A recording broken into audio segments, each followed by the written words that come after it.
Indra Sánchez Martínez, and I'm going to present to you my biotechnological proposal for mucopolysaccharidosis type 2, also known as Hunter syndrome.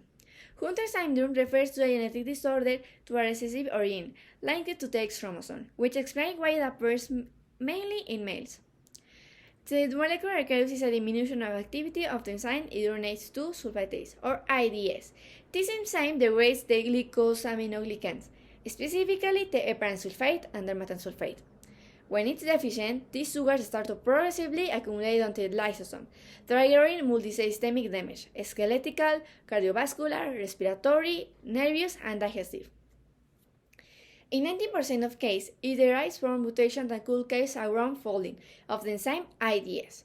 This abnormal conformation activities its elimination by the ARID system of the endoplasmic reticle, preventing its arrival to the lysosome, where it has to act.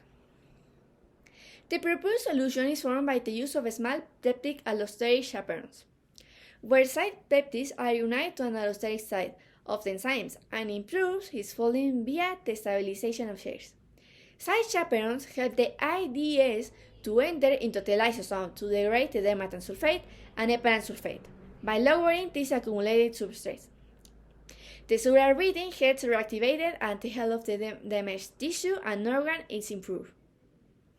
Side biotherapy fulfills diverse sustainability plans. For example, in the social ambit, we follow closely the orphan drug designation from the FDA to accelerate the regulatory approvals and guarantee its access to the patient complying with ethical standards like the guide ICH M3R2.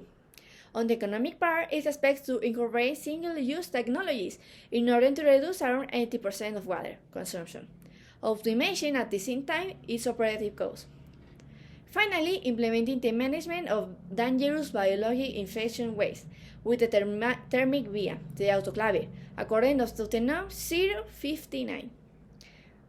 To conclude our proposal of the use of allosteric chaperones on board in a strategic way, the wrong-folding of the IDS, restoring the information and enzymatic function with a solid thermodynamic base. At the same time, it has its social, economic, and environmental viability validated. Thank you so much.